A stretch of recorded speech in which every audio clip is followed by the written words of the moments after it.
नमस्कार, स्वागत है आपका हिमाचल प्राइम में। मैं हूं आपके साथ सचिन चौहान। बात करेंगे हिमाचल की तमाम खबरों की, लेकिन बुलेटिन की शुरुआत इस वक्त की बड़ी खबर से कर लेते हैं। 1,500 करोड़ का लोन लेगी सुखविंदर सरकार। 2 किस्तों में यह लोन लिया जाएगा। कर्ज के लिए अधिसूचना जारी की है। पहली किस्त में लिया जाएगा 700 करोड़ रुपए और कर्ज कुल 13 साल की अवधि के लिए यह लिया जाएगा और दूसरी किस्त में 800 करोड़ रुपए लिए जाएंगे। तो यह बड़ी और अहम खबर से आपको अपडेट करा रहे हैं। और ज्यादा जानकारी के साथ ब्यूरो चीफ विकास शर्मा इस वक्त हमारे साथ बने हैं। विकास, सुक्खू सरकार लोन लेगी, 2 किस्तों में यह लोन लिया जाएगा। लेटेस्ट जानकारी आपके पास?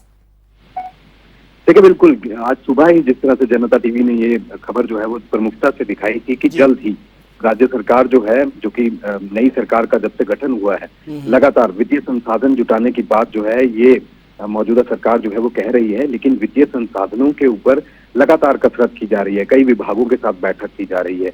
इसी बीच अब जो कर्ज की लिमिट थी, क्योंकि जो FRBM जो एक्ट है उसमें संशोधन जो है वो हाल ही में जो शीतकालीन सत्र था जो कि धर्मशाला में हुआ था, तो वहां पर 3,000 करोड़ का जो कर्ज है वो लेने के लिए संशोधन इस एक्ट में किया गया था, जो कि जो वित्तीय वर्ष जो 2023 का रहेगा इसके लिए ये कर्ज जो है वो लिया जा सकेगा। इसको लेकर अब लगातार पत्राचार जो है वो किया जा रहा था कि किस तरह से ये कर्ज जो है वो लिया जा सकता है, क्या ये किस्तों में कर्ज जो है वो यहाँ पर लिया जा सकता है। तो अब स्थिति बिल्कुल साफ हो चुकी है, क्योंकि आज एक अधिसूचना जो है वो राज्य सरकार की तरफ से जारी की गई है, जिसके मुताबिक ये साफ हो गया है कि अब पहला जो किस्त है वो यहाँ पर कर्ज की ली जाएगी, जिसमें ये माना जा रहा है कि 700 करोड़ का कर्ज जो है वो सबसे पहले लिया जाएगा, जिसे कई तरह के चीजों के लिए जो है वो खर्च किया जाना है। हालांकि खाका जो है अभी तैयार किया जा रहा है और इसके बाद दूसरे कर्ज के लिए, क्योंकि ये जो पहला कर्ज जो लिया जाएगा 700 करोड़ का, ये इसी महीने जो है वो लिया जाएगा और इसके बाद अगले महीने जो है वो और कर्ज लेने की तैयारी जो है वो की जा रही है। ये माना जा रहा है कि 800 करोड़ का और कर्ज जो है वो लिया जा सकता है। फिलहाल क्योंकि कर्मचारी जो हैं वो ये राह देख रहे हैं कि किस तरह से जो DA है या एरियर है उसकी किस्त जो है वो यहाँ पर रिलीज की जाए, लेकिन अभी मौजूदा सरकार जो है इस हालत में नहीं है या वित्तीय हालात ऐसे नहीं है जिसमें ये DA या एरियर की किस्त जो है वो दी जा सके। लिहाजा एक चुनौती ये भी है कि कर्ज और DA किस तरह से दिया जाए कर्मचारियों को।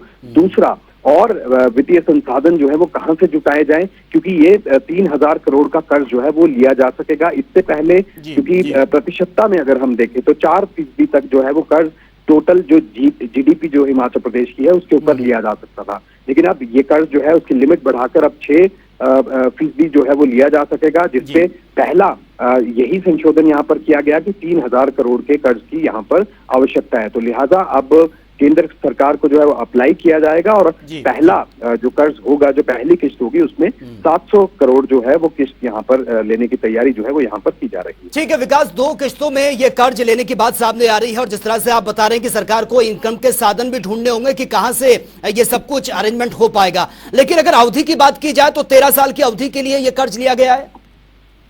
बिल्कुल, देखिए 13 और 15 साल की अवधि जो है वो इसकी निर्धारित की जाती है। इस तरह के कर्ज जब लिए जाते हैं लगातार अवधि जो है वो निर्धारित करनी होती है, लेकिन इस बार जो है वो 13 से या 15 साल जो है वो इसमें वापसी का इसमें जो है वो रहेगा, प्रतिशतता जो है इसकी रहेगी कि किस तरह से ये वापस किया जा सकता है। और यही नहीं, कई ऐसे वर्ग हैं जिस तरह से OPS की घोषणा यहाँ पर राज्य सरकार ने की गई है, राज्य सरकार की तरफ से की गई है और इसके ऊपर जो है वो चर्चा चल रही है। आने वाले दिनों में और भी जो गारंटियां कांग्रेस की तरफ से जो है वो कहा गया था कि गारंटी रहेगी अगर सत्ता में पार्टी जो है वो आती है। अब सत्ता परिवर्तन हो चुका है, लिहाजा कांग्रेस की सरकार यहाँ पर काम रही है। तमाम उन गारंटियों के ऊपर भी चरणबद्ध तरीके से काम जो है वो किया जाएगा, लेकिन सबसे बड़ी अड़चन या कहें कि चुनौती जो है वो इसी बात को लेकर है कि अगर ये वायदे पूरे किए जाते तो इसके लिए वित्तीय संसाधन जो है वो कहां से आएंगे। तो अब वित्तीय संसाधन जुटाने के ऊपर भी जो है वो चर्चा का दौर जारी है और जल्द ही बड़ी घोषणा की तैयारी जो है वो यहाँ पर। बिल्कुल, चलिए विकास, बहुत बहुत शुक्रिया फिलहाल आपका इस तमाम जानकारी के लिए। आगे भी पल पल की अपडेट आपसे लेते रहेंगे। फिलहाल के लिए बहुत बहुत शुक्रिया।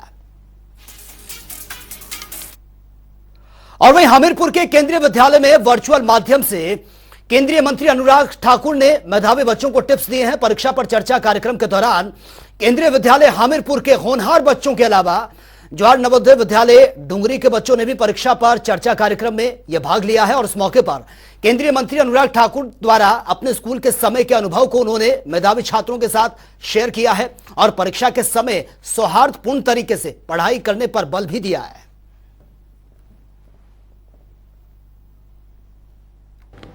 इस बार की किताबी परीक्षा पे चर्चा आने वाली है और मैं भी अपने संसदीय क्षेत्र में चाहूंगा कि हर वो स्कूल जहां पे 10th और 12th की क्लासेस हैं, मैं वहां पे कम से कम 1 या 2 बुक्स आप सबके लिए भिजवाऊं ताकि आप लोग उसको शेयर भी कर सकें, पढ़ भी सकें या आपके टीचर्स भी उसमें जो कहा गया उसको पढ़ के आपको सुना सकें ताकि आपको उसकी जानकारी भी मिले और आप भी परीक्षा के तनाव से दूर हो सके। 27 तारीख को प्रधानमंत्री नरेंद्र मोदी जी के कार्यक्रम में जुड़े, परीक्षा पे चर्चा मैं चाहूंगा हर स्कूल उससे जुड़े ताकि हमारे 10वीं और 12वीं के विद्यार्थियों को उसका सबसे ज्यादा लाभ मिल सके।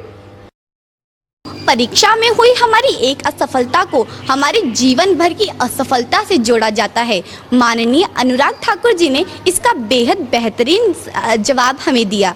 मुझे यह बताया गया कि हमारी परीक्षा में हुई एक सफलता हमारी जीवन की असफलता नहीं है।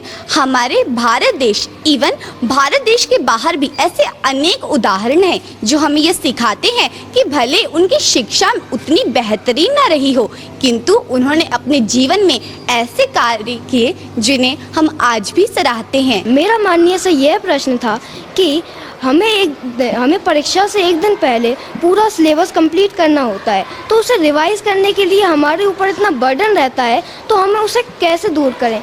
तो उनका जवाब यह था कि हमें समय के साथ हमें बदलना चाहिए, समय के साथ प्रैक्टिस करनी चाहिए। आज परीक्षा पे चर्चा कार्यक्रम के तहत माननीय मंत्री अनुराग ठाकुर जी हमारे साथ जुड़े हुए थे।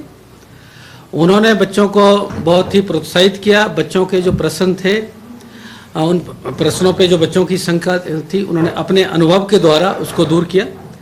इस कार्यक्रम में जवाहर नवोदय विद्यालय डुंगरी और केंद्रीय विद्यालय हमीरपुर के 9वीं से 12वीं तक के बच्चे जो थे जुड़े हुए थे और ये बहुत ही प्राकृतिक रूप से बहुत ही अच्छी जो है एक इंटरेक्शन माननीय मंत्री जी के साथ रहे।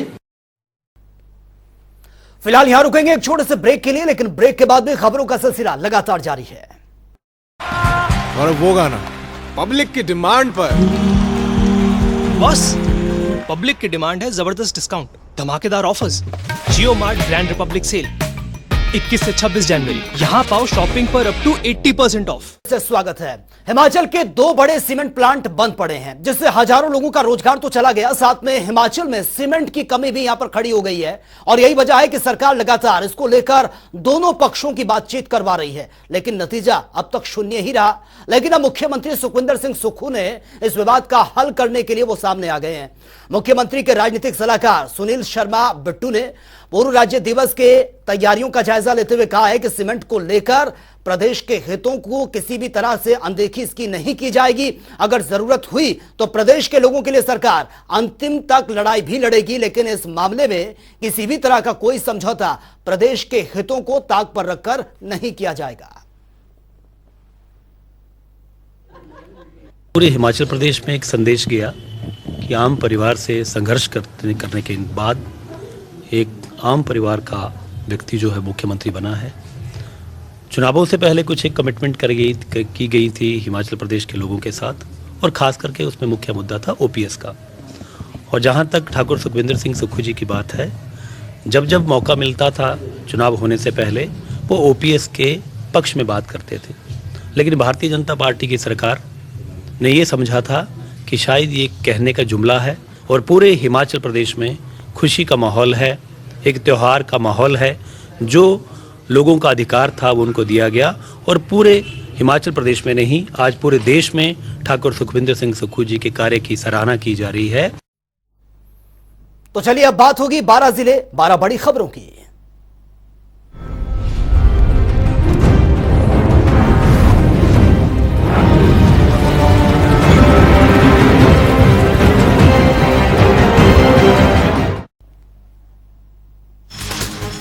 राजगढ़ गिरी पार के ऊंचे क्षेत्रों में देर रात 2 इंच ताजा हिमपात हुआ। वहीं निचले इलाकों में बारिश का दौर भी जारी, जिसके बाद किसानों के चेहरे खिल उठे। बारिश और हिमपात के बाद तापमान में भी भारी गिरावट दर्ज की गई।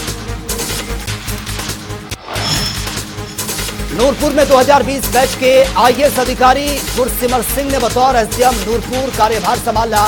आपको बता दें, इससे पहले वो ऊना में सहायक अभियुक्त के पद पर कार्यरत थे। वहीं अपना पदभार ग्रहण करने पर गुरसिमर सिंह ने कहा कि राजस्व कार्यों का तेजी से निपटारा किया जाएगा, साथ ही आम नागरिकों की समस्याओं और शिकायतों का स्थायी समाधान भी करना प्राथमिकता है।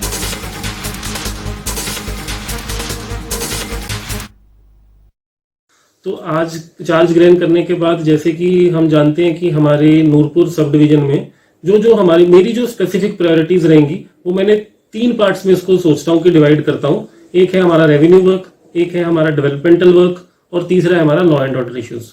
तो सबसे पहले तो जो भी हमारे लॉ एंड ऑर्डर इश्यूज होंगे वो हमें चॉकआउट करने होंगे, क्योंकि अभी मैं new to the sub division हूँ, तो मुझे भी देखना होगा कि हमारे इश्यूज हैं क्या। चाहे वो पार्किंग का इशू है, चाहे वो सैनिटेशन का इशू है, तो वो हमारे स्पेसिफिक इश्यूज हम आइडेंटिफाई करेंगे।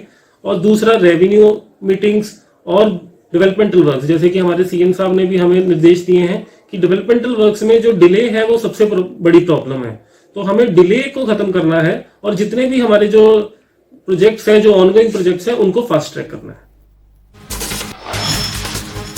अक्सर आपने किन्नर समाज के सदस्यों को घर पर नाचते गाते हुए देखा, बधाई देते हुए देखा और सुना भी होगा, लेकिन आज आपको इनका दूसरा पहलू दिखाते हैं, जहां पर किन्नर समाज के लोग शिव भक्ति में डूबे हुए नजर आए।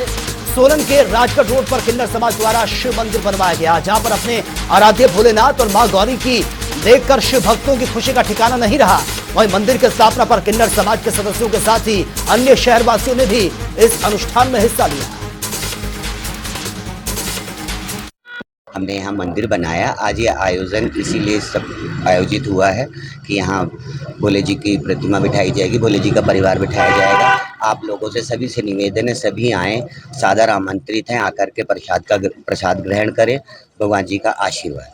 हमको दोपहर में सारा टाइम, दिन से लेकर शाम तक भंडारा चलेगा। आप लोग सभी को आमंत्रित है। पावटा साहिब में सनातन धर्म सभा के द्वारा संचालित गीता भवन मंदिर में नव मूर्ति प्राण प्रतिष्ठा महोत्सव का आयोजन हुआ। आयोजन के दौरान यमुना घाट पर नव मूर्तियों का अभिषेक और हवन करने के साथ ही नगर परिक्रमा और भव्य शोभा यात्रा भी निकाली गई, जिसमें हजारों की तादाद में श्रद्धालु पहुंचे और राधे राधे और जय श्री राम के जयकारों से पूरा पावटा शहर गूंज उठा। गीता भवन मंदिर में जो भगवान की मूर्तियों की शुभ स्थापना की जा रही है, उसके उपलक्ष्य में शोभा यात्रा निकाली जा रही है और लोगों में बड़ा उत्साह है। और इसके कारण जो है हमारा जो मंदिर निर्माणाधीन था आज वो पूरा हो जाएगा और इसके साथ ही पूजा पाठ चलेगा और 26 जनवरी को जाके इसका समापन होगा। और सभी जो नगरवासी हैं इससे प्रोत्साहित हैं और बढ़ करके इसमें भाग ले रहे हैं। कांग्रेस प्रवक्ता सुदर्शन शर्मा ने जसूर में प्रेस वार्ता की है, जहां पर प्रेस कॉन्फ्रेंस में उन्होंने बीजेपी प्रदेश अध्यक्ष सुरेश कश्यप के भारत जोड़ो यात्रा पर दिए बयान को बेतुका बयान करार दिया।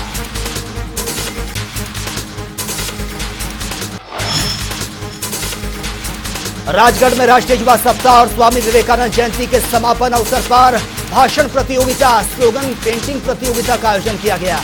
कार्यक्रम में बैंक प्रबंधक प्रतीश वालिया प्रीतम ने बतौर मुख्य अतिथि शिरकत की। नगर निगम मंडी में बनी इंदिरा मार्केट की छत सर्दियों की हल्की बारिश से टपकने लगी। वहीं दुकानों की छत से पानी टपकने से दुकानदारों को करना पड़ रहा है परेशानी का सामना, जिसके बाद दुकानदारों ने नगर निगम से जल्द इसका समाधान करने की गुहार लगाई है। बिलासपुर के रोड़ा सेक्टर में गुरु रविदास मंदिर परिसर में प्रदेश अल्पसंख्यक संयुक्त संघर्ष मोर्चा की बैठक का आयोजन किया गया। जिला प्रधान सीताराम कोंडल ने बैठक की अध्यक्षता की। बैठक में 4 लेन निर्माण में हो रही बेतरतीब ब्लास्टिंग से क्षतिग्रस्त हुए मकानों का मुद्दा भी अहम रहा।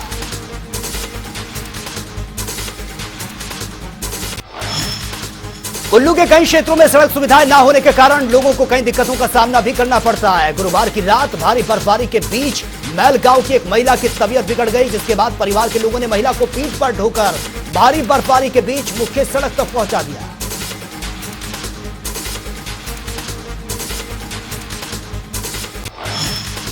शिमला में गणतंत्र दिवस की तैयारियां शुरू हो चुकी हैं। उपायुक्त आदित्य नेगी ने बचत भवन में समीक्षा बैठक करके अधिकारियों को जरूरी दिशा निर्देश भी दिए।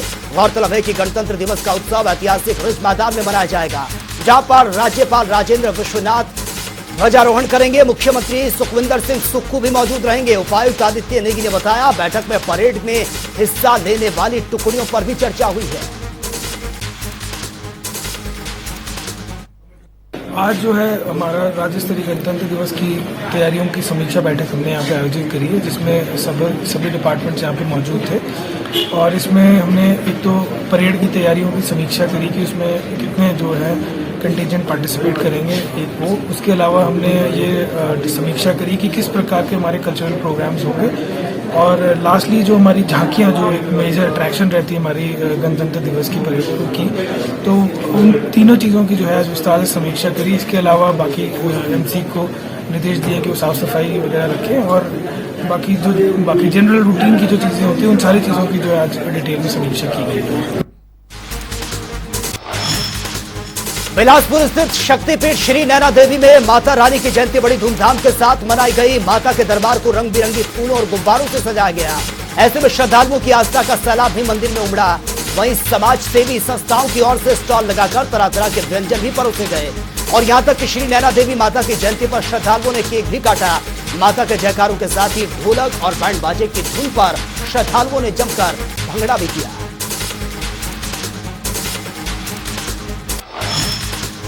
हिमाचल किसान सभा ने प्रदेश में किसानों की दयनीय स्थिति पर चिंता जताई। जिला मुख्यालय नाहन में हिमाचल किसान सभा की बैठक प्रदेश अध्यक्ष कुलदीप सिंह तंवर की अध्यक्षता में आयोजित की गई, जिसमें किसानों से जुड़े कई अहम मुद्दों पर विस्तार से चर्चा हुई।